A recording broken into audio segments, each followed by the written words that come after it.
i7 ગુજરાતનો અવાજ। નમસ્કાર દર્શક મિત્રો, i7 ન્યૂઝ ગુજરાતીની સાથે હું છું આપની સાથે પાયલ બામભણિયા।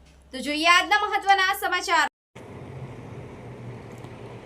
અમદાવાદ જિલ્લા સેવા સદન કલેક્ટર કચેરી ખાતે જિલ્લા કલેક્ટર શ્રીની અધ્યક્ષતામાં યોજાયેલી જિલ્લા સંકલન સમિતિની બેઠક યોજાઈ હતી। બેઠક બાદ આયોજિત ડિસ્ટ્રિક્ટ મિનરલ ફાઉન્ડેશનની બેઠકમાં પણ ઉપસ્થિત રહી અને ધોળકા વિધાનસભાના વિવિધ પ્રશ્નો, વિકાસ કાર્યો તથા ગ્રાન્ટ ફાળવણી અંગે જરૂરી રજૂઆતો કરી અને સૂચનો આપ્યા।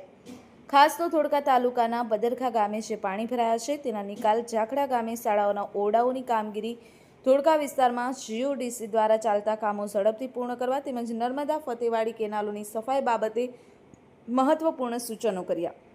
આ મહત્વપૂર્ણ બેઠકમાં જિલ્લા કલેક્ટર શ્રી, જિલ્લા વિકાસ અધિકારી શ્રી, પોલીસ અધિક્ષક શ્રી ઓમપ્રકાશ જાટ સાહેબ, ધોળકા ધારાસભ્ય શ્રી કિરીટસિંહ ડાભી તથા કનુભાઈ પટેલ, શ્રી હાર્દિકભાઈ પટેલ, કાળુભાઈ ડાભી તેમજ વિવિધ વિભાગોના અધિકારીશ્રીઓ ઉપસ્થિત રહ્યા।